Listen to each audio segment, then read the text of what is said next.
So we're like, all right, when we get away, I'm able to take off my mom kind of hat and have fun. How can we do that without traveling to these all-inclusive resorts, every so often? Because that gets very expensive. Welcome to Normalizing Non-Monogamy, the podcast where we interview incredible people from across the entire spectrum of non-monogamy to hear their fascinating stories. We always strive to bring guests on the show who have a healthy and positive approach to non-monogamy. However, everyone approaches this a little differently, and at its core, our show is about hearing and learning from different experiences and approaches people have. With that in mind, it's important to remember that the views and opinions expressed by our guests do not necessarily represent those of our own. It's also important to remember that we aren't doctors or therapists and that we produce this show for entertainment purposes only. Please consult a medical professional for anything regarding your health that you might learn about on this show. We should also let you know that this podcast will hopefully include some explicit language. So, if that kind of thing offends you, you should probably keep listening until it no longer does. If you're under 18, we'd suggest finding a different show or gather up your parents and listen as a family. Enjoy! Welcome to episode 37. The parenting episode. We're Finn and Emma. Oh, wait. I thought we were supposed to be calling But I changed my mind. I decided it's the parenting episode. Okay. Because it's like... You're going to have to be creative. We got a lot of episodes. Yeah. You have to come up with different names. That's a good point. But this one is the parenting episode. I've dubbed it. Okay. Because the conversations in this show, episode, interview, are really awesome. Yeah. There's some sort of spontaneous things that happen in the middle of this podcast that we basically left in unedited because it spawns some really awesome conversation around what happened. And I also wanted to mention that, it's just an awesome conversation, and we're super happy that they reached out to us and were willing to have the conversation that we did. Yeah. I hope everyone enjoys it and gets a lot out of it. And this one is a little bit longer than our normal episodes, but we wanted to make sure we... because it's kick-ass. Yeah, we didn't want to cut anything out. Exactly. Yeah. So tough shit if you don't like it. Yeah. Whoa, easy. Wow. Anyway. Okay, we need to move on. Wrap it up. Go get yourself some STDcheck.com. My turn. STDcheck.com to do online STD check-ing. Yeah. Yeah, your turn. Please use the link on our website if you want $10 off, and it's a really fast and easy service to use.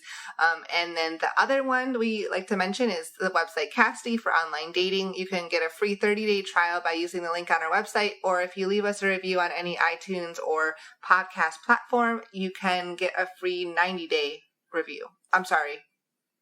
90-day free trial. Yeah. Go back to the practice room.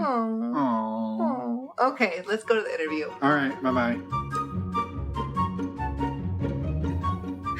Well, thank you, Phillip and Elizabeth, for joining us tonight, taking a little bit of time out of your Saturday to sit in your closet and record with us, hiding from the family as we do. Uh-huh. Do you mind, just to get things started, introducing yourselves to the listeners, and we'll go from there? Sure. I'm Phillip. And I'm Elizabeth, and we are both 42 years old and have 3 kids and have been married almost 20 years together, 25. Very cool. And you are, I guess if you were to categorize yourself in terms of the way that you approach non-monogamy, do you have a way that you do that, or do you just say, we're non-monogamous and come as it may? I think that we consider ourselves, I'm not sure how to answer that because I hate the word swinger.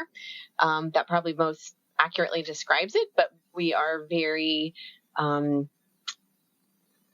don't know. I'm not good at, sorry. You try that one. Sure. I think that's fine. And I think we'll just dive into it more and we won't force you to label yourselves. But I guess maybe a better question would be, how did you start exploring this, and what did the beginning of that journey look like? So we met in high school.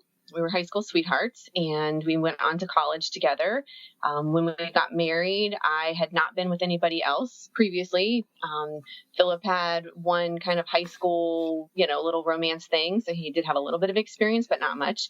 As we got married, we were very driven, very conscientious, hard workers. We worked really hard on our jobs and our family, and that was we were very goal oriented. We often kind of experimented with some fun, sexy things. Like within the confines of just you two? Yes. We had sex in the library in college. We would go to a nude beach here and there. We pull around in cars. But yeah, so it was kind of on the fringes, but always and only with just each other. And then as we got more serious about our family, that took number one priority. That was always my dream, to be a stay-at-home mom and to have kids and put my heart and soul into that. And so I did. And Phillip did right along with me. Yes. But with that became your commitment to the kids. And I won't say not a commitment to us as a couple, but it was primarily as a mother. Mm-hmm. And that was very much driving our relationship for a very, very long time. Yeah. And we had great sex then. It wasn't, but it was definitely a source of contention at times, of either not as often or, maybe a little more routine type of things. And I knew that and agreed, but my kind of answer always was yes, but we're kind of in the middle of family time, of being mom and dad and things like that. So in my mind, it was kind of like, yeah, I hear you, but we're not single and we're not, to that point where we can, run away for the weekend and go do those types of, there's no more sex in the library when you've got, little ones with you. Now you're in the children's section of the library.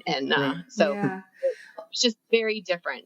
But we were very open into trying to make things work, with each other and to be happy and to be satisfied. So I don't think it ever got to a point where either one of us were unhappy with it. No, and I would agree with that. And how we started on this path, I think the very first thing that we did is, as a young couple with young children, we only got away as a couple on a vacation once every 4 or 5 years. I'd always been aware of hedonism and had an interest. It sounded like a hell of a lot of fun.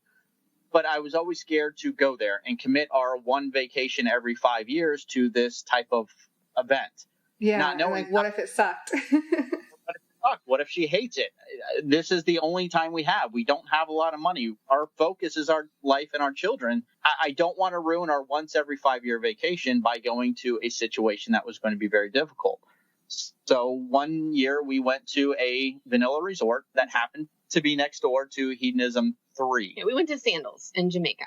Yeah. Okay. And we a day pass over to Hedo 3. And it was... That was a good compromise. I mean, you were able to have a day pass so you could check it out, but you didn't commit to a full vacation there. Right. And it was eye-opening. It was interesting. There were people playing volleyball naked. There were people having, sex on their balcony, and everybody knew. And that was the first time that we saw anything like that, and then it was not anything that we were very comfortable with. I don't think we got naked. We had to get naked. So we did a little bit. But I remember when you needed to go get drinks at the bar, like, oh no, like I got to walk past all these people. It wasn't something we were like, oh, we found our home or anything like that. Right. But it was interesting. We did have really hot sex in the hammock, away from everybody else. So it was always a charge, but it wasn't something that we felt super comfortable with. And then we went back to our vanilla resort and again had, a really great time, but it was kind of like, okay, yeah, check that box. That was fun. Now let's go back to being mom and dad when we get home. And how many years ago was that? That was 2007. Okay. So 11 years ago. So I guess leading up to that, I mean, even just the conversations of, I feel like a lot of people, if they have never really looked into this type of thing, if they were to go to their partner and say, hey, what do you think about going to hedonism? Their partner would probably have a little panic attack or a big one. When you broached the subject with Elizabeth, was it a point of contention, or were you both sort of on the same page? Like, yeah, this would be something that would be fun to entertain, or was it an issue at all? At that point in time, it was, I think you're nuts. I don't think we're going to like this, but what the hell? It's just a day. We can go. I would not have been comfortable going for an entire vacation.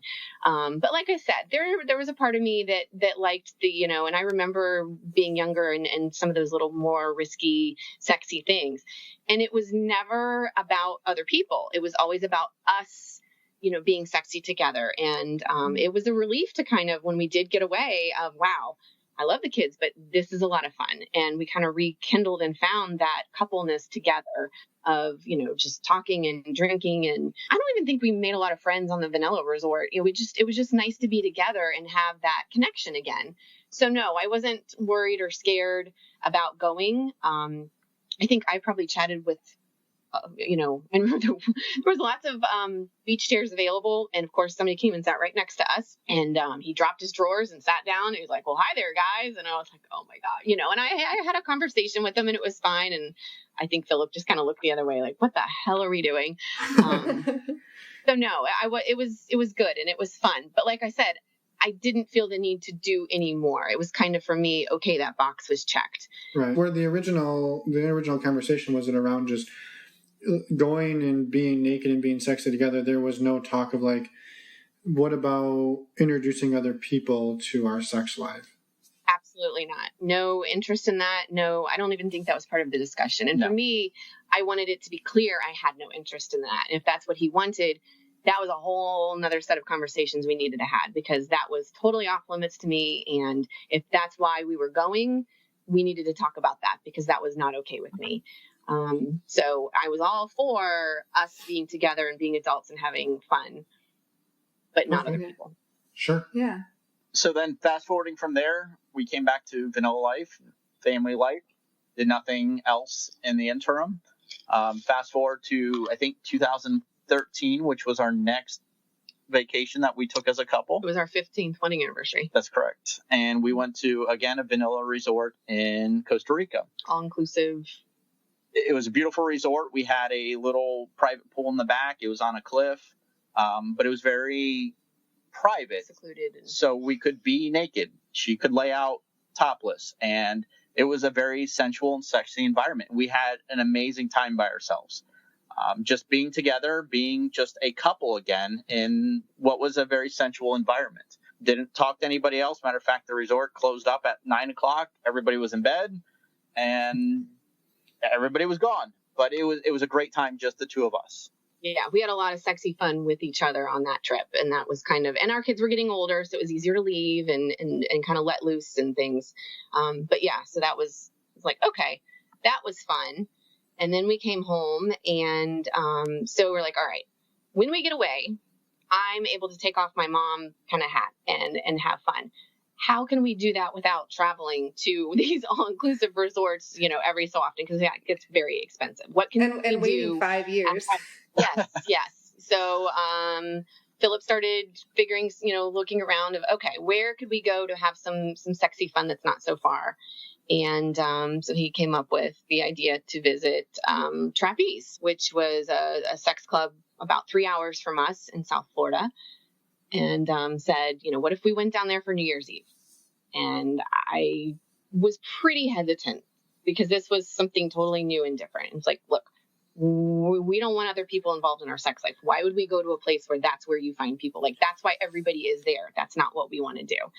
Right. We had a lot of conversations about what the intent was. And it always came back to, it was for us to be sexy in a sexy environment, for us to be able to just kind of do what we wanted to do and not feel, judged, and, there's no families around and things like that. And so we agreed to do that. And we went down there for New Year's Eve, not knowing that was, the holy high day of swinger. I was going to say, at least you picked a calm weekend to give it a try, huh?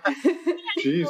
So nice. It just worked great because it was easy to say we were going away for New Year's Eve. Right. Yeah. Yeah. Leading up to that, it was super exciting. I was very charged up. I thought it was going to be a great night. But then we get in the car to drive down there, and I'm waiting for her to say, forget this, let's just turn around. And I'd be like, okay, well, let's just turn around.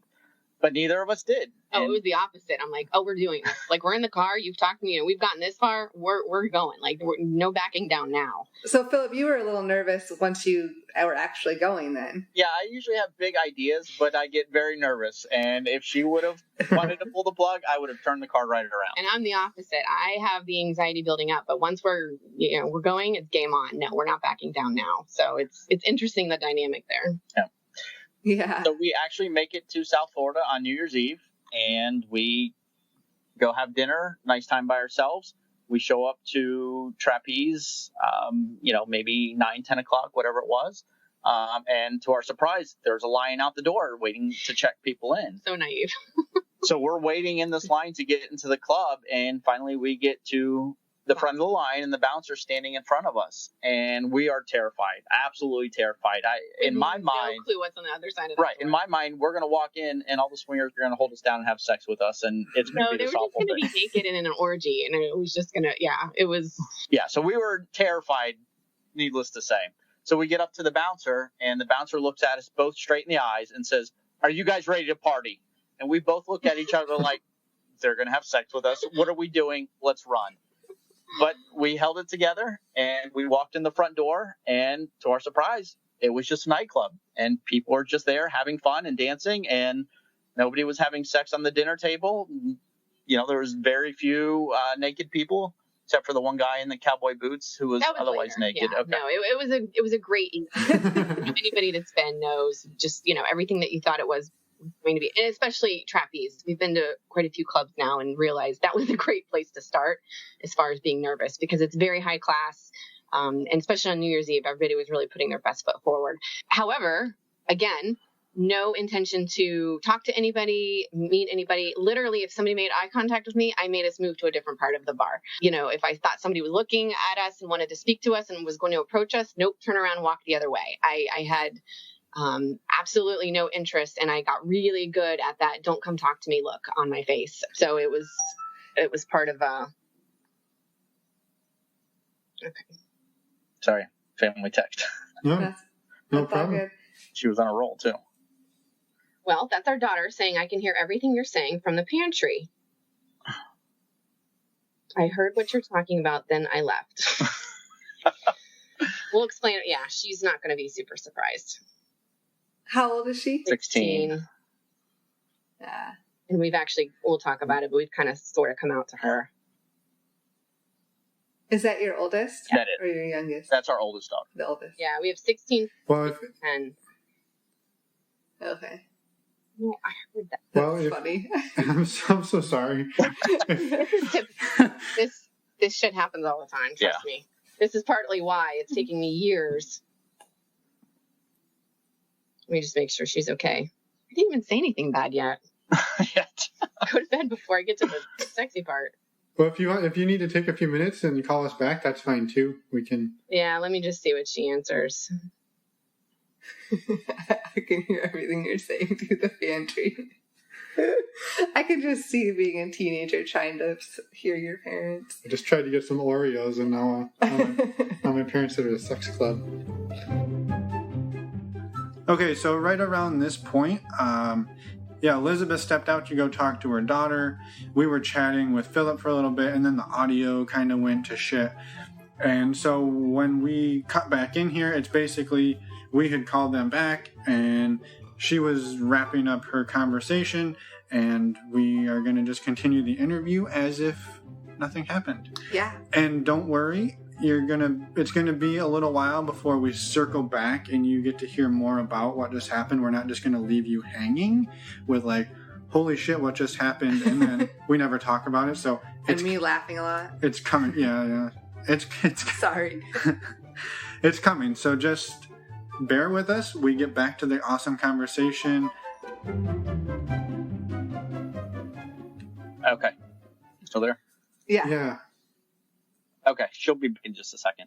I was saying we put on the family calendar that we were having drinks by ourselves here at the house, and you could tell she was like, "Why did you do that? What is that about?" And I when we were putting the kids to bed at 8:30, and like, okay, we're going in our room.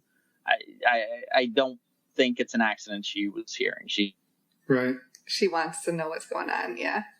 Yes. Yeah. I think she was curious of what are you guys doing in there. So I don't think it was an accident. She was positioned herself where she might hear something. Yeah. So the younger kids are already in bed. Yes. Yeah. The other two are in bed. Well, we apologize for that. That's not fun. No. Yeah. No, not a problem. We can share that story here in a bit when you ask us if we're out to anybody. Well, as of 3 minutes ago, we were out to our daughter. So she's okay? She's fine. She was more saying if her younger sister sneaks in the pantry to sneak chocolate, then she's going to hear. because it's just on the other side of the wall of this closet, apparently. Okay. So. Okay. That's right. I think we're good. Yeah. Okay.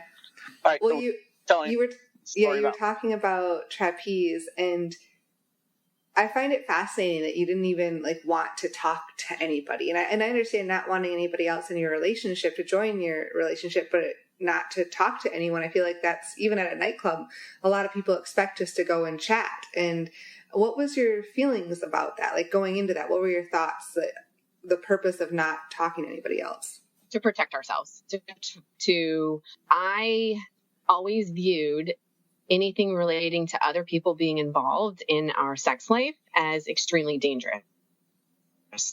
To me, it was the gateway to us not being stable in a couple and breaking up our family.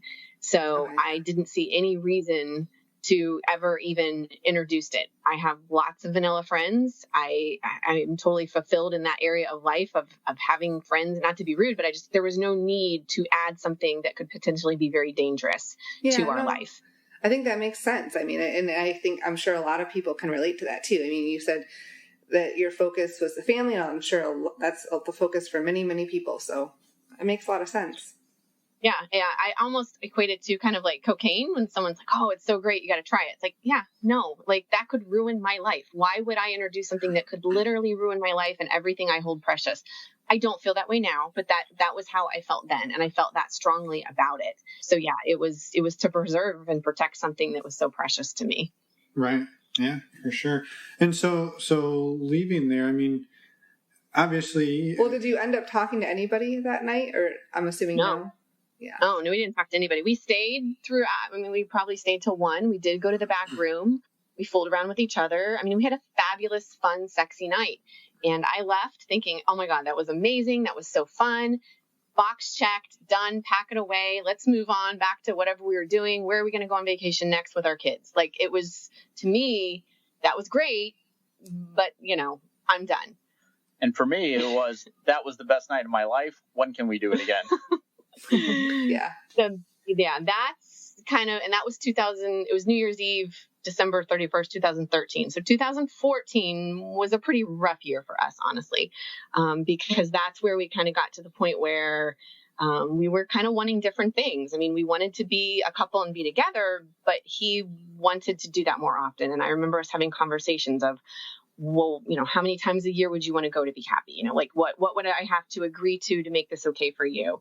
And what would be the parameters and boundaries and things like that. I didn't want it to interfere, and I didn't want us to ever not do something with our kids and family because we were going to go down there and do that. Yeah. So we have 3 kids, and our youngest at the time was struggling. We didn't realize it then, but she has some minor learning disabilities and things like that. But she was really struggling in school and with her self-esteem and emotionally. And it was a lot. And, we're all through it now, but at the time it was requiring a lot of my attention and focus, and going and being sexy at trapeze was the least, thing on my mind. So we actually went to marriage counseling, and not necessarily because of that, just I felt like, how do we get on the same page? How do we find ways that we both get what we want? Because I didn't want to tell him no. I didn't think that was fair as his partner to just say, no. But at the same time, I couldn't go in really with a great attitude saying, yes, I want to be here and do this with you. So that was interesting, the counseling, because we tried to dance around the whole swinger lifestyle thing and kind of talk in general terms, which there were some other things too. Phillip is very much, you only live once and life is for experiences. And I'm much more, I'm good, why rock the boat, type of thing. So, there were some other areas of life that those differences were showing, but the lifestyle was the biggest. And she finally called us on it and said, there's something else going on. And we did tell her, and her reaction was, well, I've done some work with sex addiction before and da, da, da, da, da. And it was like, no, I knew that's not what this was. And it very quickly, but that was kind of frustrating to, not to have feel her valid. go down that road. Right. Yeah. But it did help a little bit. She did show me, because I always also thought too that he wanted these things because he wasn't happy with what he had. And I learned partly from her that wasn't the case. He just really does have that personality where it's like, what else, what other fun could we do? What do we want to do next? And so it wasn't necessarily he was unhappy or not satisfied with being a dad or having kids or me. It was more like, how else can we have fun? And so that was a good thing that came out of it. And even at this point, though, it's the conversation of introducing other people. That was still not even part of it. It was just a way for you two to get away and be sexy together, right? Absolutely, yes. And it was actually just the opposite. It was, if you want somebody else involved, tell me now because I'm going to completely shut this down. That was what Elizabeth would say. Yeah, there was actually a point in time where he was doing a lot of work in LA. And we're in Florida, and he'd be over there for weeks at a time. And I contemplated giving him a weekend hall pass, saying, if you really need this, if you really need to go be physical, if that's what this really is about, and you just can't tell me, I would give you this gift of going and doing that. And, he was like, no, that's not what it is. It's about us together. It's about you being able to shut off that mom brain and us have fun and dance and all that. And I mean, it had gotten to that point where I really wanted this for him. And I remember him saying, like, I can't do this by myself. It's not like golfing where I can just go and do it without you. And like, I do it with you. Well, now that I know there are couples that just do it by themselves, but that wasn't what we wanted. And that's not what he wanted. And it wasn't, I finally did believe it wasn't about having sex with other people for him. It was about us having fun and doing it together. But it was still hard because it just felt like such a conflict to our family and our mom, being taking care of our kids. So that was really hard. But he had a big birthday coming up. So for the next couple of years, we went to trapeze maybe once or twice a year. Sometimes it was great. Sometimes it was not so great. We know now that anxiety played a big part of that. Not knowing at the time, that was a big factor in it. And that was still, I guess that was after 2014. So you went to counseling and kind of realized all of these things. And then you slowly started going to trapeze a couple times to just be together and find that sexy place to go have fun together. Yes. Yeah. Sometimes we'd get there and I'd have a drink and I'd immediately feel sick to my stomach. Like I said, at the time, I didn't realize that it was anxiety, and sometimes it would just hit me wrong and the night would be done. I mean, there's just no way I can have any kind of fun when I'm about to be sick. Right. So, yeah. So then fast forward to, I had a big birthday coming up, and for my birthday, I wanted to go to a trip like the hedonism that I had always kind of envisioned, but we were always scared to partake in because we were scared that it was going to be too much. So we researched it a lot online, or I researched it a lot online, and we said, if we're ever going to do this, we need to go to what we understood to be the nicest place that this occurs at, and that was Desire Pearl.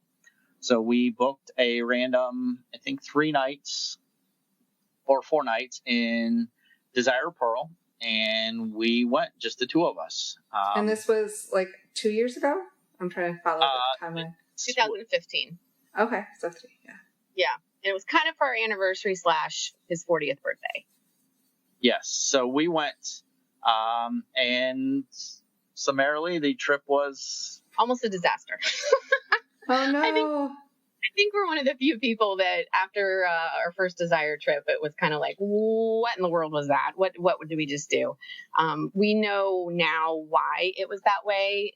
First of all, we just picked what worked on our calendar. So there was a lot of different groups of people there, and some of them were there for different reasons than we were. And it was not really our crowd. And now we know that, but that played a huge part into it of not feeling sexy because it was to us, no offense to them, but it just wasn't a sexy crowd to us. Also, we felt like this was our one chance to do this. And so we got to pack it all in. We got to do it all. I had brought a few dresses that were really sheer. And it's like, all right, I've worn this. And had I worn it before? Yeah, I'd worn, this dress at trapeze and had fun.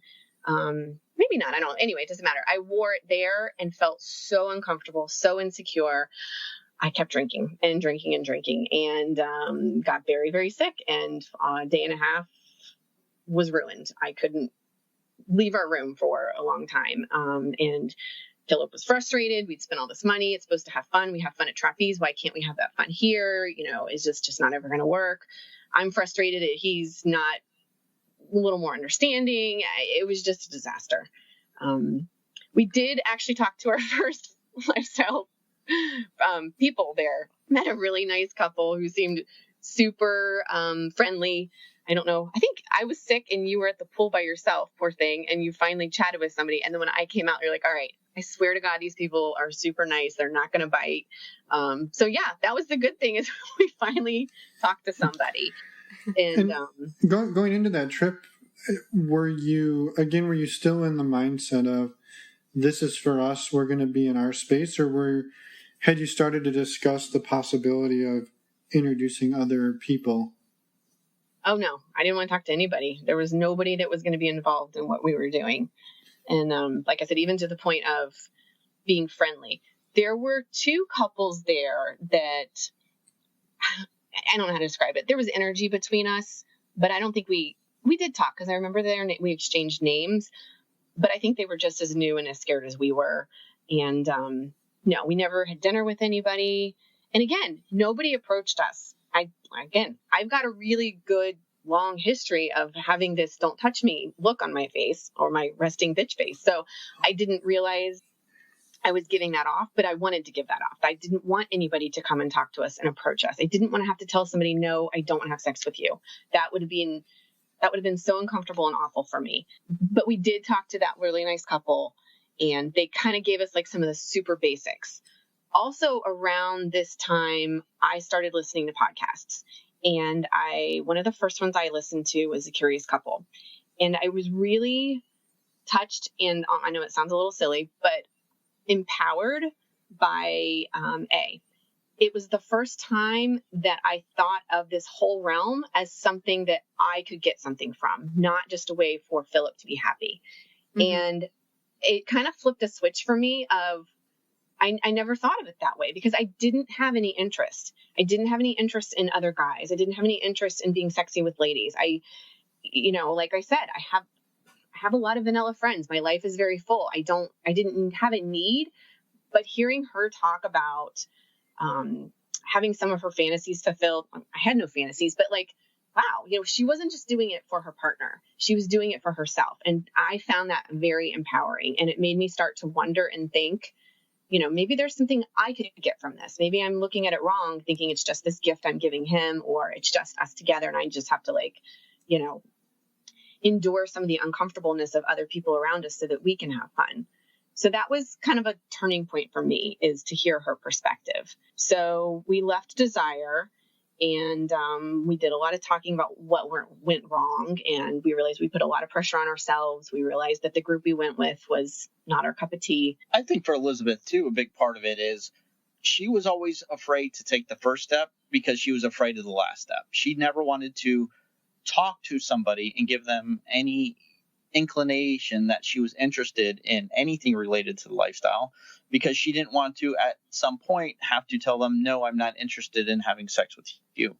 So it was easier to not even take that first step than to worry about the last step that was going to occur. Yeah. I'd hate to have to turn somebody.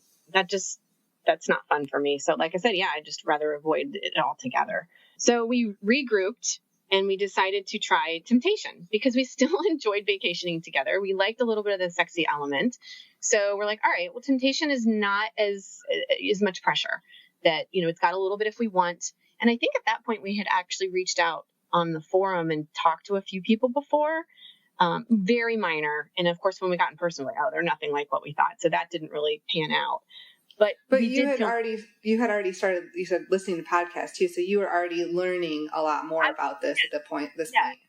Absolutely. I was starting to get some of the, the vocabulary and some of the, different ways people did different things. And kind of lost that whole key party, impression that I came into it with. So Temptation was a great trip for us. We had fun together.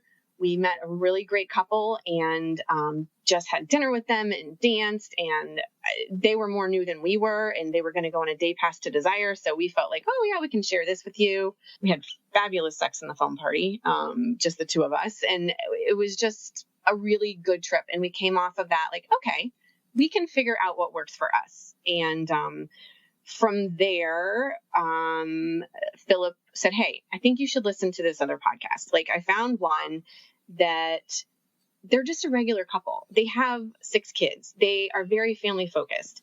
They just also happen to do this with each other as a hobby. And I was like, okay. So he's like, listen to, kind of hand chose which ones to listen to. And I did. And he was right. It was not big stories of 15 people orgies all oiled up. It was the real parts of how they fit this into their life. And it really showed me that there can be a balance. I can still be mom. I can still, have all this, and I can just kind of do this on the side with my husband the way that I want. Again, still didn't involve any other people, but at least I felt okay in going. And that was really liberating for me to do. And what was the name of that podcast? That was Swinger Diaries with Paige and Penn.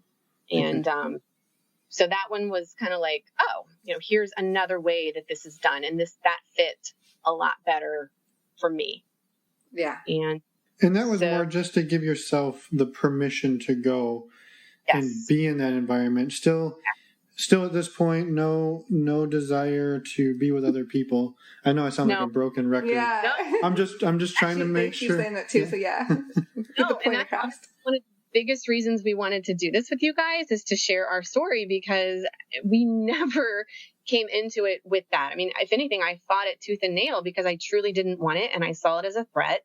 But again, you're right. That gave me the permission. I can still be a good mom and go have sexy fun with my husband. In fact, in some ways, and hearing them, it would make me a better, different mom. And all those things. At the same time, our youngest got some things settled in her school and things were settling down there.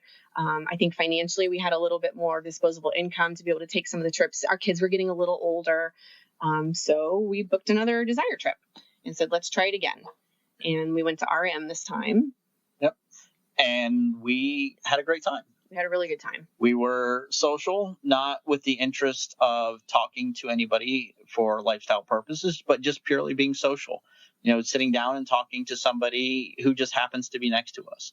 And, we've gone to many vanilla resorts, and you sit down and you talk to somebody out of the blue and they think you're a weirdo swinger, and you do it at Desire and they talk back to you, and it's just nice and it's fun and it's liberating, and we just had a really great time. Yeah. And there was one couple there, super hot, that were very friendly to us and answered our questions very nicely about, where else did they think that we would enjoy traveling, because they'd done a lot of traveling, and that was the big part of it for us. And there was energy between us on the dance floor. Like, we'd see them over there and that type of thing. And it got to the point where it's like, all right, if they go in the playroom, we're going to go and we're just going to do our own thing, but we'll be in the same room as them. And it was one of those crazy nights where the skies opened up and it rained like crazy. It flooded the disco. Wow. And it was like there was standing water, and it was like, all right, disco's done. They closed it down. But that was the first time that, we had played in the back room at Trapeze, but it had never been like with the intent of doing anything, but just to know that they were there in the same room was a sexy thought. So that was another baby step. But yeah, we left that trip and we had a good time. So we decided to go again. So this is coming off our very first desired trip where we said we would never go back. And now we are booking our third. So you were determined not to give up. We had fun. I mean, when we thought about it, the first one was kind of like a bad trial run or a rough draft. And once we kind of figured out what worked for us, and two, we did a little bit more other things. I remember we went on the catamaran, and, we had signed up for a snorkeling trip. Unfortunately, I got ill, but we kind of balanced it a little more and didn't feel like we made ourselves have to, be pressured to do something lifestyle every minute, which was good. Yeah, no, that's fascinating. So we book our third desire trip again with the intention of never talking to anybody, and I'm actually confirming to her that that's not my interest. My interest is very much for us to be sexy in a social environment. But it's just going to be between us, and that's all I was really ever interested in. So I'm curious, and I, sorry to interrupt you, but were you secretly hoping in the back of your mind that maybe some point it would switch, or were you truly like, hey, if this never escalates past us just going and having our own fun, you're totally cool with that?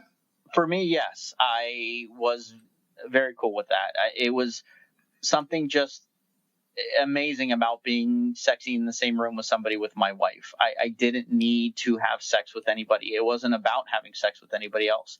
It was about our relationship and enhancing our relationship. I think that's awesome. I don't know. Yeah, that's amazing. Yeah, I think that's really cool. Yeah. So we went to RM in March of 2017. And I think we were there for 5 nights. And again, we started to feel more comfortable. There was a couple there that we had met on the first day that were very friendly and very attractive. And, we chatted for a few minutes in the hot tub type of thing. And we saw them throughout the trip, and they were always, talking to somebody different and things like that. But again, we were doing our own thing and having our own fun. And they were very experienced swingers, and we made it very clear to them we were not. Yes. We were just on the edge to be here by ourselves. Yes. Yeah, they kind of asked what our story was, and we gave them the recap, not this long, of here's where we were. They thought that was really interesting. And a few days into the trip, we'd seen them around. They said, we'd like to chat with you more about this. Like, we're kind of fascinated by it. We've been around the lifestyle long enough to not hear this story very often. So one afternoon we kind of all sat, on a little pool bed, and I basically, went a little deeper, just as we have here, of what our motivations were, what my hesitations were. And one of their questions was, well, what do you do when people approach you? And I said, well, nobody approaches us. And they're like, what do you mean? I'm like, nobody approaches us. We've been to Desire a handful of times. We've been to Trapeze a handful of times. Nobody approaches us. And he took his hand and put it on my knee and looked me in the eye and said, to be crystal clear, we're interested. And it was like, wait, are you kidding me? Like, I had never even thought or considered that somebody was interested in us in that way, especially somebody that could have probably done a whole bunch more with a lot of other couples there. We made it very clear we didn't do anything with other people. So it just didn't make sense to me. Like, the fact that it was genuine was like the last thing on my list, unfortunately. So it just kind of left me kind of thinking, and then they just kind of like, all right, well, we don't want to like make you uncomfortable. We just, kind of wanted you to know that. And they kind of like left. And then Phillip and I kind of looked at each other like, what in the world was that? Like, this is just crazy. Nobody would ever want to do anything with us and that type of thing. And so we started talking about it. And they also had said, look, there's lots of different levels of play, which I knew. But to me, people that were really experienced and people that had been doing this just immediately, went into full swap. And that was nothing I was interested in. So they basically had said earlier in that conversation, you seem to kind of enjoy some of the exhibitionist type of activities. Have you ever thought about just having intentional parallel play with somebody, like knowing who was right there and being with your own partner? And I thought back to that previous trip of, wanting to be in the playroom with that sexy couple. And then the rainstorm came, and it was like, yeah, that was kind of what I was hoping. I didn't know the name of it, but that was what I was wanting, and it just didn't work. So it was our last night at Desire. And I remember telling Phillip, I'm like, hey, why don't you go find that couple and tell them we'll meet them at the beds up on the jacuzzi beds at midnight. And we'll just if they're there, great. If not, we'll do our own thing. And he's like, are you serious? And I'm like, why not? It's our last night here. We're, they obviously know what our boundaries are. I trust that they're not going to trick us or, whatever. And he said, I don't want you to put that pressure on yourself. Like, I just, that seems like too much. And it was, I don't know, 6 or 7 at night. Like, there was hours before midnight at this point. He's like, let's just see how the night goes. And I said, okay. So we went to dinner on our own.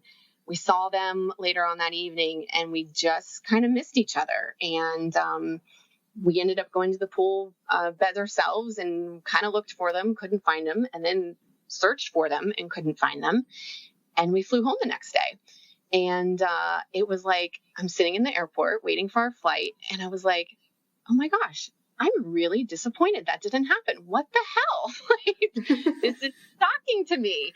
And I'm talking to Phillip about it, and we're, kind of just sharing. And we had exchanged contact information with them. And he's like, well, why don't we email and tell them that? I was like, why?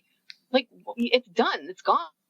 We're on about to get on an airplane home. They're going back to where they live and they don't live close to us. And it's like, make their day that, they, meant something special to us or whatever. I'm like, whatever. I think it's a waste of time, but go for it. So he wrote a quick email, and by the time we had landed, I think we had a response. And it was basically like, wow, we had no clue, because that's not the signs and signals that Elizabeth was sending off again. And it was very sweet. And there's lots of opportunities in the lifestyle. It's a small world. I'm sure our paths will cross again. It was just a really sweet, correspondence. And it's like, oh, that's cool. That's nice. And like I said, it just got me thinking more of, wow, I'm shocked that I felt that way. And then a few days later, we got another email back of, hey, how are you guys? Are you adjusting to life at home? We're back where we live and it's snowing and we miss the sunshine. And it just started a conversation and a friendship through email. And I was honest and said, I'm shocked that I was, feeling this way. And so we started exploring, well, what would it be like if we happened to get together again? And again, I'm like, we're not getting together. These people live on who does that? And but we do that. Later, I was like, we do that. A few months later, we were hopping on a flight to go have a weekend with to meet up with this couple with a very clear understanding. There was no pressure. There was no promises. We were going to go and have dinner and hang out and see what fun. We'd talked a little bit about it might be a little bit sexy to have some light touching. That was as far as I was willing to fantasize about. So we had a great weekend. It was very friendly and comfortable.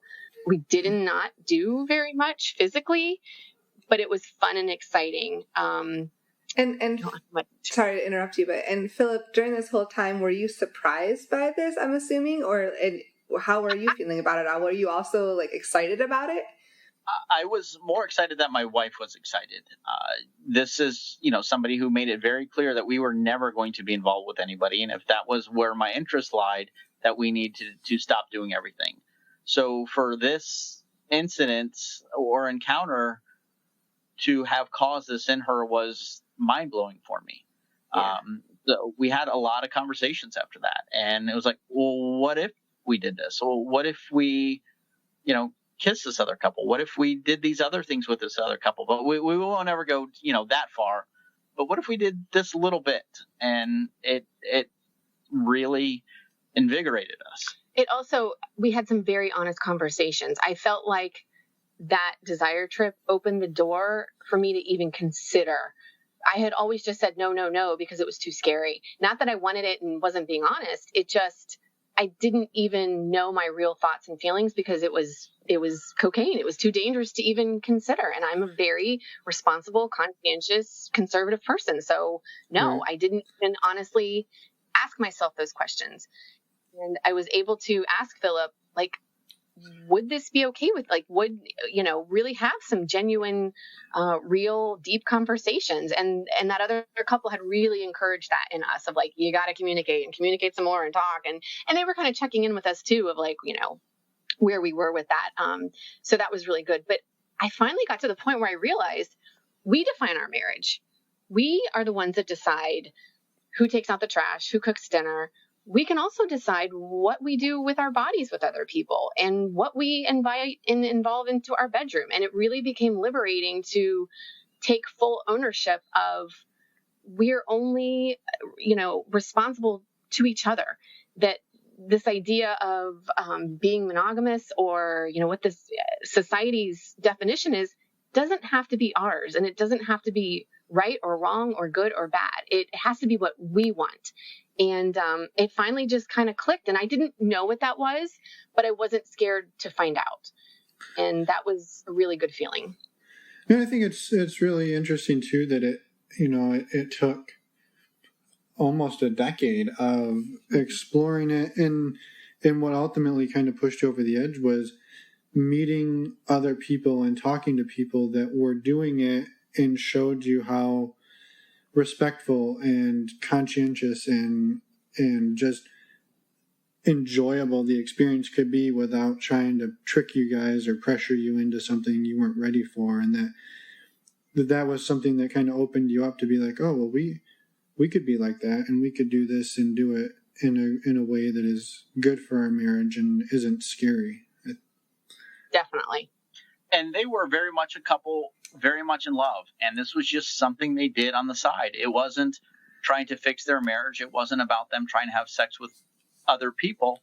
It was very much about them as a couple. And they were so in love. And we looked at each other and it was like, we could be that. You know, we love each other. We don't need to interact with each other other people.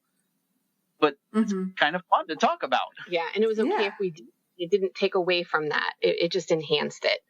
So yeah, we then decided to go to. We jumped right in and went to Naughty in New Orleans, and whoa. And we started listening to some other podcasts. We listened to We Got a Thing with Mr. and Mrs. Jones, and we started to kind of be exposed to the whole kind of podcasting world and some of the different people within that.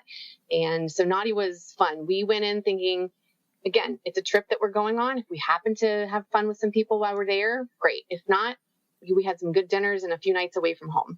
But we had a really good trip and kind of built a little bit more confidence and this was something fun that we could do. We were able to meet people at the bar takeovers and not be scared. We didn't do a lot with a whole bunch of other people. Our special friends were there. And so that was another good time to interact and see them and kind of built on that friendship and relationship. But yeah, and then we just kind of continued to do that and then got to a point of, okay, we cannot keep hopping on a plane every time we want to go have fun, and we can't keep going to Desire. And even Trapeze at this point is still a little far away. And then we learned about Cassidy and we learned about SDC, and it's like, do we want to do this at home? Do we want to open this up and, add this other level of more fun into our lives?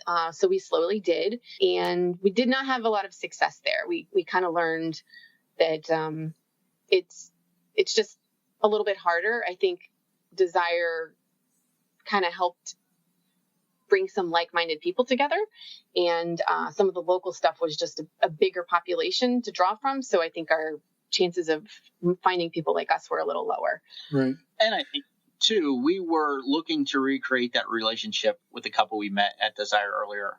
They became very good friends with us, and today they're still some of our actual best friends. You know, I mean, we talk to them about vanilla stuff. They've been to our house. We've been on numerous trips with them, and it was such a great relationship. It was, how can we recreate this?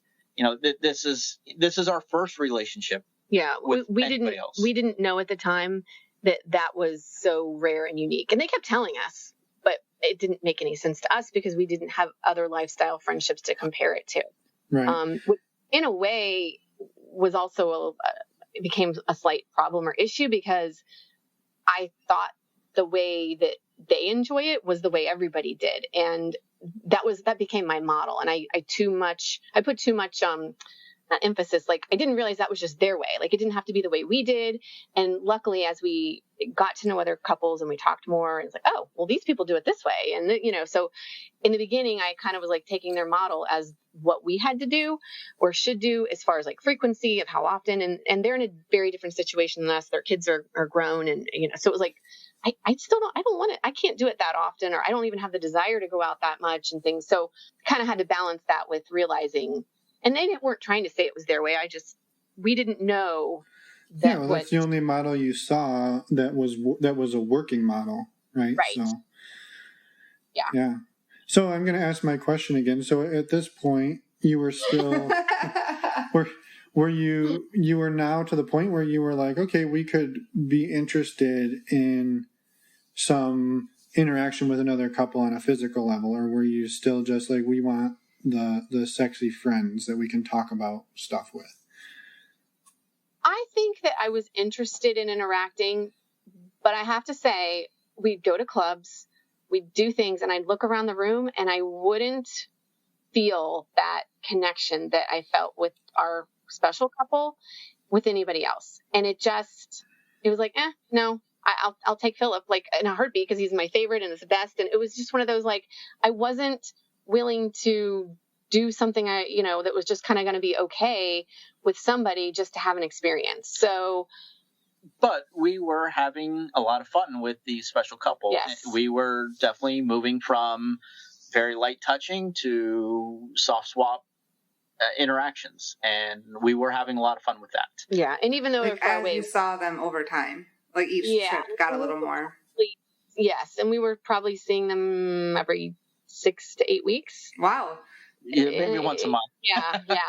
There was a lot of new relationship energy there, and and we were hearing from them like, look, we've done this a long time, and we've not, had a special couple like this, and we were having a lot of fun too. So it was good, and I was cautious, and I know they were too, of knowing, like, because they obviously had a lot more experience than us. Everybody did. But, they had some experiences with being exclusive before or too much. And, kind of given, I was like, no, I don't want to be exclusive and all that. But so we were having fun and knowing that we were probably going a little deeper than what other people were. But, I think we were all kind of watching for anything that was a problem, warning signs. There were a few times where we'd be in different like events. One time when we visited them in their hometown, we went to a club and they knew a lot of people there. And, when they talk to people, they're very flirty and sometimes, touchy and kissing and things like that. And it was really odd for me to be like, are we on a date, or kind of just like, I had all these vanilla rules that, like, when you're on a date with somebody, they don't go and kiss somebody else, like while you're at the table. And so it was just kind of, I couldn't quite figure it all out. Like, I didn't want them to be exclusive with us, but at the same time, I'm not sure this part was working for me either. And so it was just a lot to figure out and navigate. And but we started, and we kind of realized we needed to have some other experiences, and we needed to let them be part of our fun, not all of our fun. But it was so easy with them and so fun with them that it was easy to just book another trip with them. So we kind of had to say, like, all right, we got to do some other stuff too and balance that out. Right, and to diversify the portfolio. Exactly. Which was hard because, again, I felt like I had to start all over again because it wasn't just, oh, now that I've done this with this one person, I'm ready to go with anybody. I really was looking for a connection. I'm wanting, I don't need love and commitment, but I need more than what's your name. And and like I said, I hate to say that, I don't need to do this. I love being with my husband and having sex with him. So it's like, unless it's going to check all my boxes, and I got a lot of boxes, sorry, but I'm not interested. So that was kind of frustrating because I didn't want to have those boxes, but I do. And trying to make all that work was a lot. So you just said you wanted to diversify. You said you wanted to diversify a little bit. Did you start going to other? You tried Cassidy and online dating. That wasn't really for you guys. So did you just keep going on vacations then? We tried some local meet and greets and tried a few dates. Nothing seemed to work. We had this model of these were our special friends, and we should have that instant connection like we do with our special friends as we did with everybody else. And just didn't happen. And it was a surprise for us, and it made it a very difficult situation for us. And we quickly realized that it probably wasn't going to be replicated. And it was to our dismay because we were really enjoying our friendship with them. Yeah. So I remember thinking, like, well, maybe they're just the only couple we ever do this with. And when that runs out, it's done and we're done with it. And we just go back to being sexy with each other and parallel playing with people we don't know. So I really thought that was kind of where it might be for us. But then we booked another desire trip. And as one does. Yes. So we went in November of 2017. And we went into that one having some kick conversations with one specific couple that we really seemed to get along with. And they were almost as new as us. And when we met in person, we just really had a good time. And we felt comfortable enough to say, you know what, let's just see. Like, maybe there doesn't have to be absolute fireworks, but we got sparklers. Like, let's see if we can just, at least, do that. And so we had a good encounter with them that I think was like a little bit of soft swap and then parallel. So it was like, okay, we can, we don't have to just have our special friends. This can be fun too. And then there was another couple that had reached out to us beforehand. We'd had a couple reach out to us that was going to be on that November trip. This was the We Got a Thing and Swinging Down Under takeover in November of 2017. They looked great, loved their profile. The problem was they lived in our hometown, and that was just a deal killer for me. It was way too close to home. But we did meet them and have dinner beforehand, and we really got along, and they were just great people, but it was just dinner. That was it. And then when we were at Desire, they had a bunch of other friends, and we talked to them and had, conversation, but they were occupied. We were occupied, just kind of didn't ever hit it off. And so we left that Desire trip feeling, okay, we had, you want to add more? Did I skip over? I don't have to tell everything. Yeah, you do. It's in the contract. No. Skipped over a very important detail in that we had been interacting with our special friends for a very long time at this point. And we they were on the trip with you. Not initially, but they ended up showing up our last night. They didn't show up. They overlapped us. Yeah, don't make it sound like they came for us. Hey guys, we're here. I know. Surprise! But we had a lot of interactions with them. At this point, we had seen them basically once a month, every 6 weeks. They had come to our hometown multiple times. We had gone to their hometown. We just had a great relationship and a great time. But up until that point, we had strictly been a soft swap couple, and we probably thought we were going to stay there forever. But after a lot of discussions and a lot of hard questions for each other, we ended that trip with a very amazing night with our special friends where we had full swap for the first time. Yeah. Well, and to be fair, this would probably surprise people. I had a lot less issues with full swap than I think you did. For me, like you said, I was always scared of taking the first step, not knowing what was coming later. But once we kind of started down this path with these people I felt comfortable with, when it was like, okay, I'm ready to do this, or I want to try this, it was very easy for me to go into that. So I did not feel that it was this huge, level up or, anything like that. It was just the next best thing to do. And I think there was probably a few times before that I was probably ready and you weren't quite there yet, which was totally fine. It wasn't something I was dying to do. It just became almost like a non-issue. Like if it happened, great. But it wasn't this pinnacle, oh my gosh, we're crossing this boundary. Are you ready? How are we going to feel type of thing? And I was surprised by that. I was surprised how easy that once we found people that we really clicked with, it didn't really matter at that point what we were doing physically, which I thought was kind of cool. Yeah, that's really, it's surprising after so many years of being like, oh, I'm not even going to talk to anybody, to being, oh, a full swap. It's not that big a deal with these people that I really like and I'm really comfortable with. That's fascinating. Yeah, it was great. And we left that with excitement of, okay, we can recreate this with other people. We had this great fun with our special friends. What's next? And we started going on a few more dates with local people. One of the local couple from November was really friendly, and it was like, you know what? They're good people. They're not going to out us. And I finally told them, like, look, we go to the same grocery store. Like we're that close. And I just wanted you guys to know. And they were very discreet and very understanding. I've never been embarrassed about people knowing what we do. I don't ever want my children to have to suffer or be embarrassed for things my husband and I have chosen to do. And that's always been my concern with local stuff is I don't want to be the rumor. I don't want to be the butt of somebody's joke that would hurt my kids. I can handle it. I have no shame in it really. But I know it would cause them trouble. So that's always been my reason for privacy and wanting to keep things quiet, close to home. Yeah. I mean, that makes a lot of sense to me. I think a lot of people feel that way. Yeah, for sure. For sure. So you've, at this point, progressed all the way from refusing to talk to people to full swap and to meeting people that are local. Yeah. So I guess the question that we would ask is, where do you see yourselves taking things from here, or do you feel at this point like you have in the past where you can check that box and you're done and no more is needed? So we have had a lot of fun, and we continue to have a lot of fun. Yeah, that was December, and since then we've had several other full swap encounters, and we're looking for more. We've had a great time with it.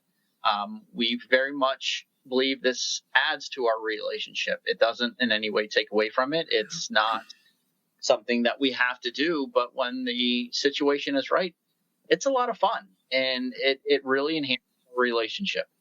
And, we've gone on local dates. We've gone on other desire trips. Clubs. We've gone to other clubs now. We've been to clubs all around the country. Surprisingly, we started off as don't ever talk to us to we can't wait till the next time we go out, because we have a lot of fun doing this. It's a very social thing for us. And when the time and the connection is right, it can be a lot of fun sexually as well. And we're really enjoying ourselves. And that's been a huge surprise to us, but it's been great for us. Yeah, and I think the thing that you just said right there at the end, that it's been great for you as a couple, right? It's not like, oh, this is so great, I finally get to have sex with other people, but the thing that it's done for your relationship is what is amazing. Yeah, absolutely. It's I always kind of tease him, like, remember when you tried to get me to play tennis, and this is so much more fun. But it's given us something to giggle about, and just kind of have that sexy secret with each other, and we both have really taken better care of ourselves physically and health wise and diet and things like that. We take more pride in our appearance. I don't think that either of us were kind of frumpy, but it just kind of reminded us that we're not just mom and dad, and it's been a really good I think balance. And our oldest is 16 and is going to be heading off to college, and I'm not as sad about that. It's good that we are reaching another part of life, and that we've got something on the side that we're excited about, and it's been very good for us. Yeah. And I think for us, and everybody approaches this differently, but for us, this is not about sex with other people. It's never been about sex with other people for us. It has always been about us and our relationship. And to us, it's just like bringing a toy into the bedroom, in that we are enhancing our own sex life. This just so happens to be bringing other people into the bedroom with us. Right. And it's a hell of a lot of fun. And also the friendships and the social aspect, and the, all the different pieces and parts that go with that. And it's been really neat and fulfilling. And we've met some fabulous people and have made some great friends, and excited for, what's more to come. So I'm curious, when you first started doing this, you were adamant that you had to be a good mom, you had to be a good dad, and if you did anything that took you away from your kids, you were automatically disqualified from that category. At this point, do you feel that by what you have discovered about yourselves and the time you take for yourselves, do you feel that it actually has enhanced your ability to be parents, or do you still feel that it's not possible to do both well? I think it's absolutely possible to do both. It has made me a better parent in many different ways. Number one, I think that our kids get to see a loving, happy couple. We kiss more, we touch more, they think it's gross and disgusting, but like, they are seeing us be in love. They are seeing us take time for us as a couple. They now know that probably once every 2 months we will go away for the weekend. And it's just part of our routine now of mom and dad needing time to be without you, and we will be back, and we love you, and that's good, and all that. But we need to be a couple because that's who we are as well. In addition to that, it's also really changed my way I parent. I have 3 girls, and seeing the empowerment in female sexuality has been eye-opening to me, and it has influenced the sex positive atmosphere, and it's really affected my parenting with wanting them to be okay with what they want and know what they want, and probably a little bit on the feminism side of, why is completion of sex defined by a male orgasm? Who the hell decided that's when things should end when she's sitting there and she hasn't come? So, I mean, it's just to that point of it's influenced a lot of bisexuality, of talking about that. I've had some very open conversations with my 14 and 16-year-old about bisexuality. They have quite a few friends that are, somewhere on that scale. And that's what we were talking about. In their minds, it's a scale and we're all on it somewhere. And there's not these boxes you have to check like it felt like it was when I grew up of you are or you aren't, or what are you, and label yourself. And so it's given me a lot of information. There have been a lot of things, specifically on your podcast, I've wanted to somehow clip and save to show my kids. There was a great one that Malik and Nadia did on consent. And I want my teenager to hear that, not about non-monogamy, just about consent with her body. So it's given me so much more information that is relevant to life. It's really impacted me in a lot of different ways. Well, I will say, first of all, thank you. And I think that's an amazing thing that you just said about everything that you just said. And I will put this out there for you and for anybody else who's listening, that if you're wanting something like that, send us an email. I will more than happily splice together a handful of clips and make them available for anybody who wants them. So yes. Oh, that's awesome. Yeah, I've actually. So yeah, I mean, I know you get to the part where you ask about, are you out to anybody? Well, I was going to ask kind of a similar question. Well, first off, are you out to anybody? But also, you have both been going on these vacations for quite a few years, and you mentioned a few times that you have a lot of vanilla friends and family, I'm sure. Have people been suspicious of where you guys go, what you do? Has that come up at all? And that kind of rolls into, are you out to anybody? Yeah. So in the beginning, when it was just about us, we actually shared that with a few different people, with my sister and some close friends of, when it didn't involve other people. And a few of them had done something similar with some of their friends and things like that. Once it crossed the line of being physical, we stopped talking to people about that. Almost everybody. Yeah. I do have my closest vanilla girlfriend knows all. And she is really a great sounding board for me. She had a very different upbringing than me. She dated a lot of people and met her husband later in life and things like that. So a lot of the stuff that I talk about, she kind of chuckles and she's like, yeah, Elizabeth, I went through that when I was 20, it's just a different perspective. So yes, she knows everything. My mom actually sat me down one day and said, do you have a health problem? And is that why you guys go on so many trips to get treatment for something? And I felt awful that she thought that. And I said, no, I promise everything is fine. We really just enjoyed getting away and being adults, which was the truth, just not all the details. Which is usually how I handle things is I just tell them the parts they need to know. People know we do go to Mexico a lot. And we've been honest and said we found some great all-inclusives down there and we just really enjoy them, period. Yeah.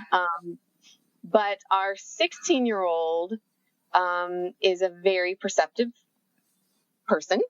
And she's also a little bit nosy and eavesdropping. And so she had kind of mentioned that she was somewhat suspicious. And one day she said, I'm pretty sure you guys are swingers and that's why you go to Mexico. And Phillip and I looked at each other and were like, oh shit. And I looked at her and I said, do you want to talk about that? And she said, no. And I said, okay, you let me know if you want to, because I promise you that your dad and I love each other. You have absolutely nothing to worry about, that we are very cautious and responsible and would never do anything to harm our marriage or our family. And she said, I know that. And I said, okay, good. So a few months went by, and she kept telling me she was having dreams that I had a boyfriend. And one day she said that, and I said, do you want to talk about this? And she said, I don't, but I do. And I said, well, obviously it's bothering you. It's on your mind. And we happen to be home alone, thank goodness. And I said, I think there's some things you need to know because I think it would be reassuring for you. And she said, okay. And I very gently explained to her that we had made a lot of friends and that when we went to Mexico, we met people and we were really surprised that we became friendly with them and that those people have become almost part of our lives and that we interact with them on my phone. And that a lot of these people live a very different life than what she was used to seeing and around here. And that, yes, for some of those people, it involved being physical with others, and for others that it didn't. And that we were enjoying the friendships and the fun. And like I said, her dad and I are very much in love. We would never do anything to harm or hurt our marriage or our family. And that she didn't need to worry, that I did not have a boyfriend. There was no divorce or separation, or she didn't need to worry, because I almost felt like she thought I was having an affair. Right. And she said, okay. And I said, do you have any questions? And she looked at me and she said, do you have sex with these people? And I said, the things that we do are private amongst us. And I said, I will tell you, there are some things that are so special and precious that are only for the love of my life, your dad, my husband. And that there are some things that are just for that connection with him. I said, but I'm not going to get into the private details of my sex life, and I won't expect you to tell me yours when you have one. And she kind of looked at me like, you didn't answer my question. And I looked at her as if I didn't answer your question. And, but I felt I told her the parts that she needed to know, because I don't think I was lying. There is nothing that will ever compare to the intimacy and the level of love that I feel for my husband. And yes, I was walking a fine line there. Yes, I have had sex with other men, but it is not with the love and the intent and the intensity and the intimacy. And that was the real answer of, she doesn't need to know the physical parts. And I've been able to share, like I said, some of the things from your podcast and other things. And she was going through a tough time one time. And I said, my friends asked, like, are you okay now? Are you better? And, and she's like, really? I'm like, yes. Like, there's people rooting for you around the country you don't even know. And, just trying to emphasize the social part to her, which is huge to us. It is a big part. So yeah, she's aware. She doesn't know the local stuff, and we don't get into that. I think she kind of still thinks it's relegated to just Mexico. And I think, it sounds to me, and obviously we've never had to tell our kids, but like we don't have kids. Yeah. we came out to our plants, but other than that, I don't know. I think that was a really, for anybody listening that has kids, I don't know that I could think of a better way to do it. No, I don't. I was thinking the same thing as you were talking. I was like, would I handle this any differently? I was like, I don't know if I could. So I think this one's going in the archives of really, really good advice for people. So thank you for that. That's huge. It was not easy. It needed to be done. And yeah, I didn't want her to worry, and I could tell that she was. Yeah. And so do you think she's feeling better about it all? I do. I think she truly understands. She's a very open-minded person, and she's got a lot of friends that are somewhere on the, sexuality spectrum. So it's not off the realm to her. I could see her having some type of non-traditional relationship in the future. I don't know that it would ever include the lifestyle or polyamory or something, but she's interested. I don't think she's going to follow the same model of, marry a man, have 2 kids, and a white picket fence. And I kind of liked that I could share, like, hey, look at how this person does it. Look how that person does it. You don't have to fit the mold. You can do what you want. So yeah, it's been neat to cautiously share some of those things with her, because she is still 16. She's not yet, sexually active. And there's a whole bunch of feelings, thoughts, and emotions that go with all this that she hasn't even gotten to experience yet. And I don't want to influence her too much in any way. I want her to figure out what works for her. Yeah. Yeah. No, I think I don't know if I'll ever be that good of a parent. So. Yeah. I think you need to give yourself enough. I've listened to our podcast, so maybe I'll be prepared. Yeah, maybe you'll be prepared. We've taken all the advice from people, and maybe we'll be prepared.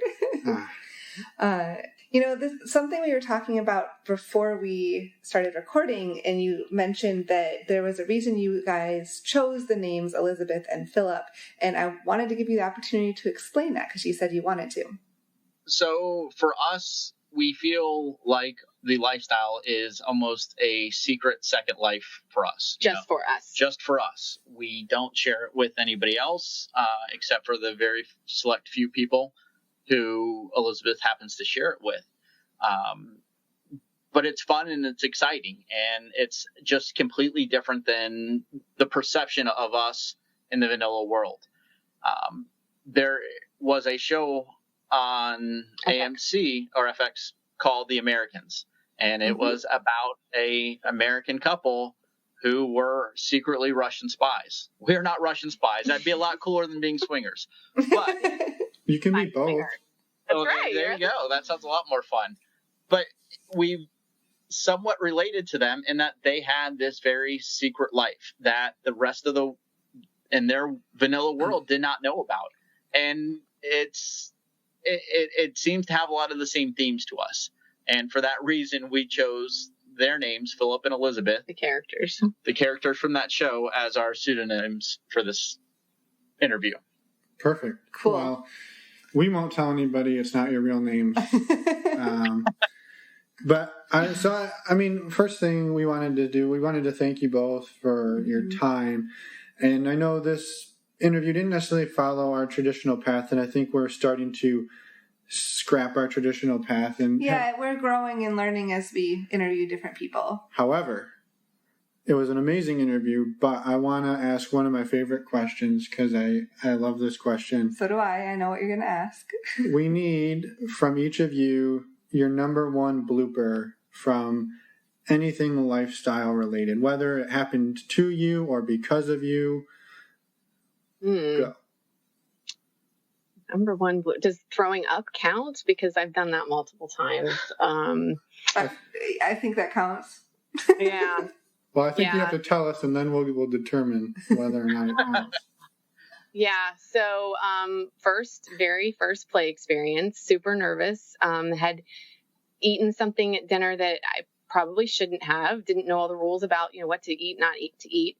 And we had a very soft swap interaction, which was fun, but to be completely honest, was still a little uncomfortable for me. It was so new that I wasn't sure that it was, my thing. And we, after a little bit, I literally said, all right, I'm tapping out. I need my own guy back, and, finished with each other and had this great time. And they left our room, and I don't think the hotel door had shut. And I ran to the bathroom and threw up. And I threw up for the next 3 hours. And it was bad. And I remember sitting there thinking, what the hell am I doing? My body is telling me this is not for me. You do not belong here. This is not, and it was just, and we had a whole nother day planned to hang out and to go to the club. And I remember thinking, we're just going to hang out. And then I'll say, look, you guys go to the club. We're just going to rent a movie at the hotel so the next morning they're like, oh, how are you guys? And I was like, do I tell them I threw up all night? Do I, because it wasn't them, and I didn't want to hurt their feelings. And so, yeah. But the funny part is that I did feel better.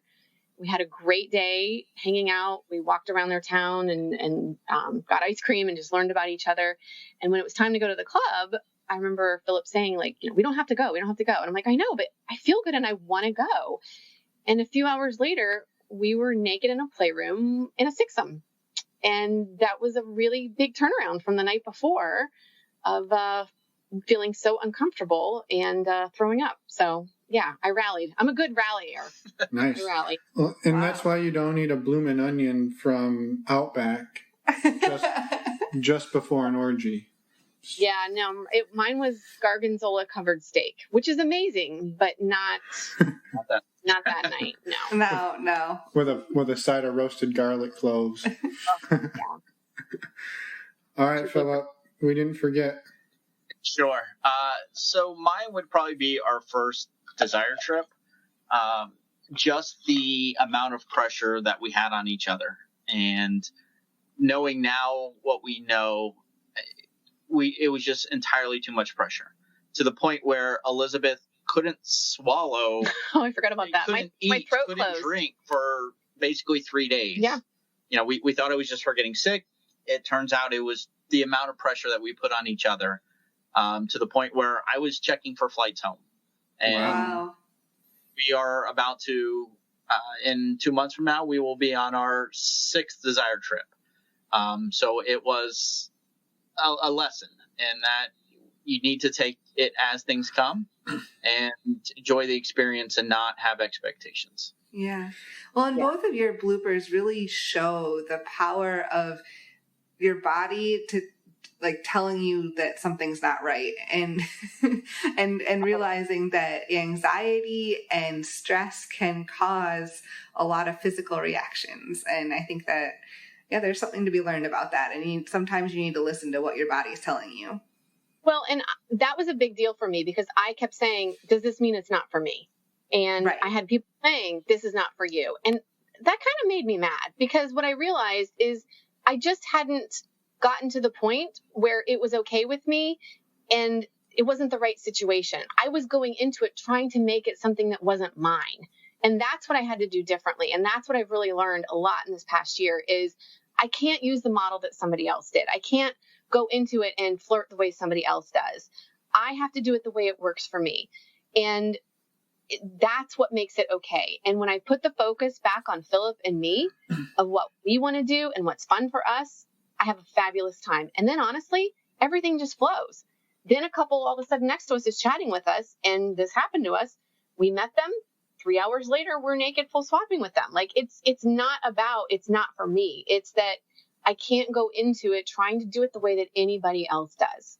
And that's and that's really why we wanted to do this, is to say, yes, you'll hear people's stories, but that doesn't have to be the way you do it. You have to give it time and do what's comfortable for you. And if that means going and watching for 5 years, then do that, if that's what's fun and sexy for you. And I know that there's other ones out there that are, kind of get on their soapbox of this is the way you do it. And I don't know, that's why we wanted to do this, is if what we do doesn't work for them, I really don't care because it works for us. Yeah. And I think that's a perfect way to sum up everything that you said. And it's perfect advice. And I think and if you don't mind, it's a perfect place to leave it, because I think that's the epitome of why we wanted to do this show, is to show that there's so many different ways to do it, and that what worked for you might not work for them, and what worked for them might not work for you. So I think maybe we say thank you for everything that you've given tonight. It's been a totally awesome interview. Yeah, you guys have been great, and thank you so much for opening up and sharing, a vulnerable story and what's happened and how you evolved and learned. And I think there's a lot of people out there that will find. There's no one out here. No one out here. Out there that will find this interview very helpful and fascinating. So thank you both again. Absolutely. There was just one other thing I wanted to say is recently I was kind of struggling with feeling like I wasn't what somebody had wanted.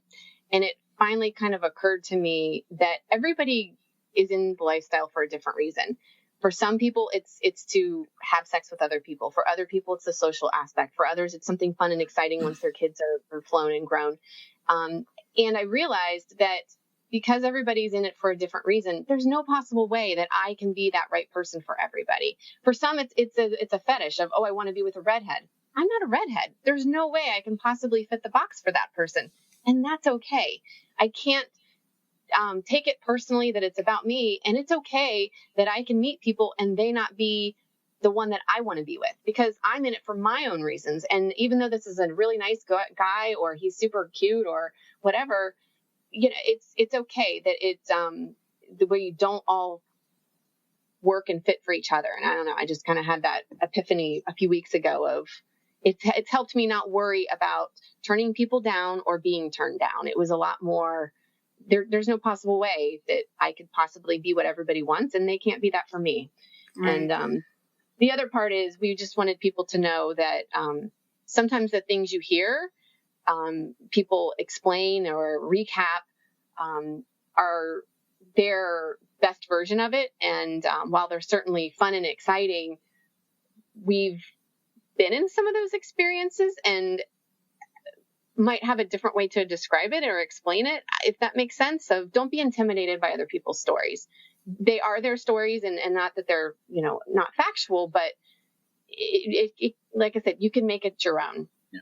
And, specifically, we've been in 10-person orgies, and it was a lot of fun, but it wasn't everybody full swapping with each other, which you would maybe assume when you hear the word 10-person orgy or phrase, whatever that is.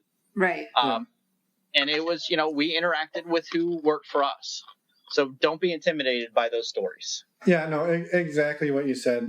When people hear orgy, they think it's just this craziness, and it happens, but a lot of times it's much different than what they could imagine. So, and it was one of our favorite memories. We loved it. We don't mean to, to not be glowing about that, but I could see somebody thinking that, and it's different in person.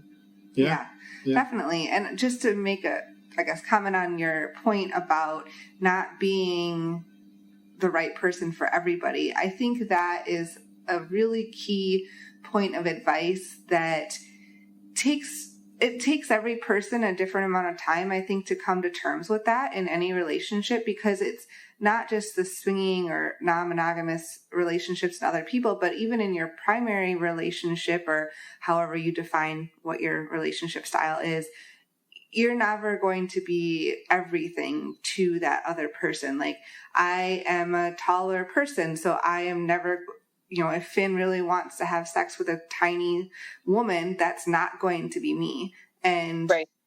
I think that is something that in general is hard to wrap your mind around, and definitely gets harder, especially in the swinging community as well, when you want to be something for everybody. But it's just the way it is, and that's why there's so many wonderful people in the planet, and everyone brings something different, and just try to keep that in the back of your mind.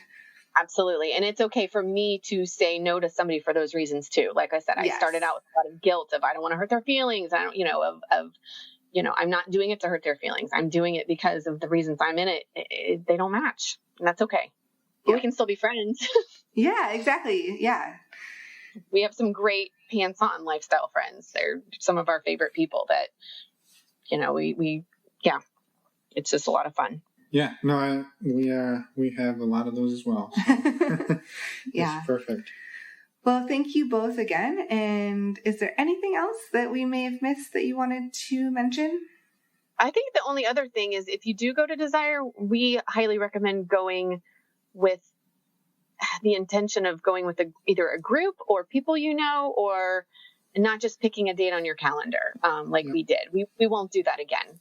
And the first times we went, we were not going to go with the group, because those were the serious swingers that were going to hold you down and have sex with you. Mm-hmm. But we've learned that they tend to be the groups tend to be the most sociable people and make it a lot of fun. So don't be scared of the groups, and probably actively try to go with a group. Yeah, we couldn't agree more with that. Yeah, and I would say not only are they the most sociable, but typically, and this probably depends on the group you go with, but typically they're the most well-versed in the areas of consent and understanding of the way that this should be done properly, especially if you go with a group that's associated with maybe another podcast, for example, that, emphasizes those things throughout their show every week. Those people by nature are going to have that beaten into them, and know that that's a cornerstone of when they show up there. It's what's expected. So yes, you'll find very like-minded people if you find a podcast that resonates with you and you go with that group. Yep, I would agree. Couldn't agree anymore. All right, are we done for real now? I think so. All right. Well, it's up to them, but yeah. We're good.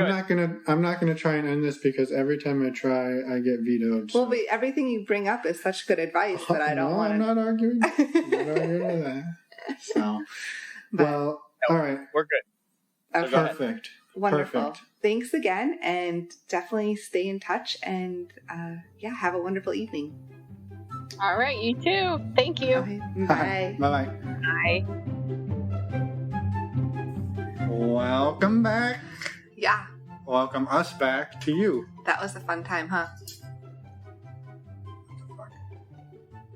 I think there's something alive in our light. All right. We're back. Thank you to Phillip and Elizabeth and everyone involved for taking the time out of their evening to sit in their closet and chat with us. Yes, exactly. We had a great time and hope everyone got a lot out of that interview. Yeah, and if you didn't, there's something wrong with you.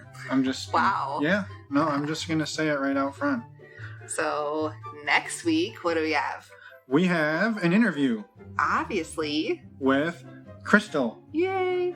She is the website editor for a website called blackandpoly.org, and we have an awesome conversation with her about polyamory, race, and being on the autism spectrum. Yeah, it was a fascinating time, and we hope that everyone will tune in next week. Until then, you can just set normalizingnonmonogamy.com as your homepage, and you can see us every single day. And reach out to us too, please. If anyone wants to be on the show or has a question or just wants to say hi, please reach out to us. We love getting emails. Also, you can find us on Twitter and Cassidy under the screen name NNM Podcast. I think they know that by now. Well, you never know. It doesn't hurt. Okay, then let's go because we still got to get on that airplane soon. Yes. Uh-oh, we just told them that we just recorded like 10 episodes in a row. 4. 4. But that's the same as 10. It's similar. Okay. Bye, everyone. Oh, fuck. Stop.